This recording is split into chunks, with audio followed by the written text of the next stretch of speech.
C'est Anne qui est en région parisienne.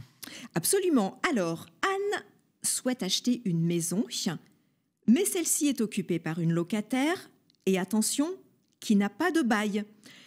L'agent immobilier a dit à Anne qu'il n'y avait pas de problème, d'autant que cette locataire sans bail, c'est sa propre sœur à l'agent immobilier. Oh là là.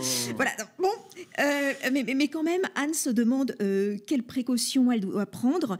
Est-ce que dans le compromis de vente de la maison, il ne faut pas insérer une clause suspensive qui finalement mettrait fin à l'acquisition au cas où la locataire sans bail de cette maison, sœur de l'agent immobilier, refuserait de partir finalement. C'est compliqué. Hein. C'est très compliqué en effet.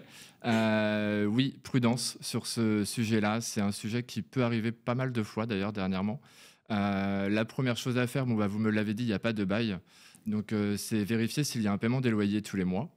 S'il y a un paiement des loyers tous les mois et que ça termine en procédure, que la locataire ne veut pas partir, un juge tout simplement pourrait considérer qu'il y a un bail verbal. Il faut savoir que c'est quelque chose qui existe.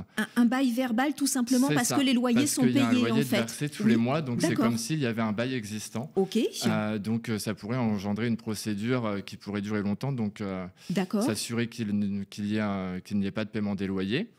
Si il y a un paiement des loyers, s'assurer qu'un congé pour vendre ait été donné, quand même s'il n'y a pas de bail écrit, s'assurer qu'il y en ait eu un de donné, ou alors qu'il y ait un congé de la personne qui occupe le bien. Oui, Parce que la locataire. personne peut faire un courrier en attestant qu'elle libérera les lieux à telle date pour la vente du bien. Donc ça, c'est possible.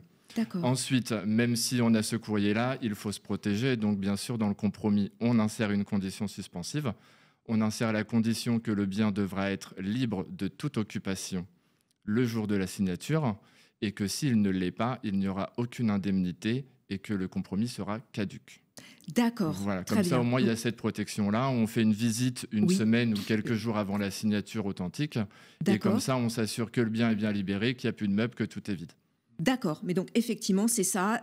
Anne avait une bonne intuition. Il faut insérer une clause suspensive dans le compromis de vente. Exactement. Okay. Et je recommande même de le compromis, aller le signer chez un notaire. Comme ça, c'est vraiment le notaire qui va s'assurer de protéger Anne correctement. Parce que là, l'agent immobilier, pour le coup, il ne protège pas. Il présente un bien qui est un petit peu... c'est un peu borderline. Oui, c'est ça, c'est un peu borderline. Parce que non seulement il n'y a pas de bail, mais alors en plus, c'est sa sœur. Donc on comprend que lui dit, bah oui, mais c'est ma sœur, je la connais, vous pouvez lui faire confiance. Oui, mais on ne connaît pas l'agent immobilier. Bon, bref.